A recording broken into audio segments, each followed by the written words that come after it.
What's going on, my friends? It's your friend Jack here, and in this video, we're going to be discussing decentralization and its major importance in the next generation of the web. So yeah, I'm talking Web 3, the next generation, the third generation, the better generation of the World Wide Web. And when we're talking about decentralization and why it matters, we have a good example of what happened just yesterday when there was a major outage for not only Facebook, but also Instagram and WhatsApp, ran by the same people who run Facebook, all down for a long period of time. The worst outage since 2008. So we don't have to go too far into this to really see that there's something that happened here which has a simple solution. If you're interested in Web3, if you're interested in blockchain technology and decentralized systems, you can tell that, obviously there was a point of failure here, or a centralized place where all three of these basically companies, these services, went down at once because they all had the same point of failure. Now, if you're new to this whole kind of wave of Web3 and you have no idea what I'm talking about, essentially in blockchain technology and blockchain systems, one of the main key features of running a successful blockchain is decentralization. Having a system where there's no one party that can really say, hey, let's do this. This is how it's going to be done. Meaning no one else can come in and say, you can't do that, right? There's a lot of really community democratic positions to make decisions in these systems.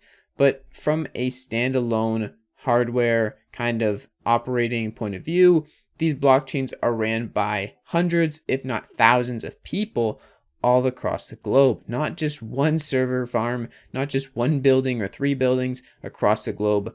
Hundreds, thousands of buildings and different people, all with contributing power to the network. So don't get me wrong, I think having centralized systems is also pretty key to the success of things. Not everything can be decentralized.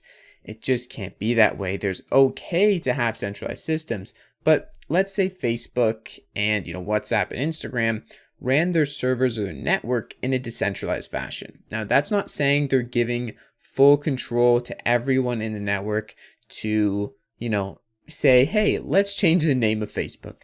No, they're giving access to operate the system. They don't have to necessarily implement the kind of governance section, but at least they have a system where the network could sustain itself by itself without having to be operated from one point of failure or just like 3 points of failure. They could spread out the network. At the same time, that's kind of fairy tale land thinking, but I want to make a point that systems that are decentralized, like Cardano, Bitcoin, Ethereum, those three blockchains, they're all three separate blockchains, would be much better off in an area where someone tries to attack them directly and take them down. It's going to be nearly impossible to take down any of those three I just mentioned because their networks are decentralized and the people powering the network are from all over the globe. You're not going to really be able to just say, hey, attack this point with, a bunch of bots, then done, down, dusted. No, there's 3,000 Cardano nodes. There's thousands of Ethereum nodes. And all of these network validators and people adding power to these blockchains really make up that, it's not going to be easy to take this down. It's going to be near impossible. For the context of this video, we're going to leave it at Facebook and the major outage that is caused by having a centralized network, and just kind of outlining the fact that, say Facebook was Bitcoin, this would never happen. Now, that is kind of obnoxious to say for sure, but I also want to give people's minds a way to open up to the fact that these things actually have been resolved, and people's lives are almost dependent on some of these services. People depend on these from the day-to-day to message other people, especially WhatsApp and Instagram and Facebook. People use these every single day to communicate with family members or some of the most important people in their lives. So having them on a centralized area, having them where someone can directly attack them and take them down isn't the best solution in my eyes. Now, also not being open source, being able to take your data and no, they can't really, find where it's going, or they can't really see how much of your data is taken.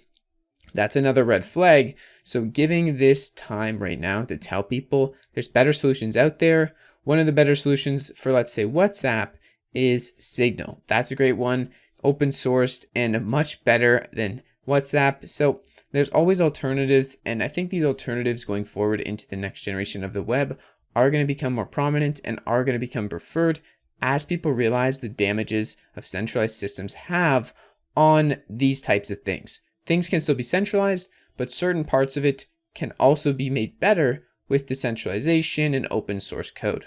This video is not sponsored by Signal or anything, but I figured I'd give you guys an alternative without actually just spitting out and calling everything terrible. So I'll leave the link to Signal down in the description.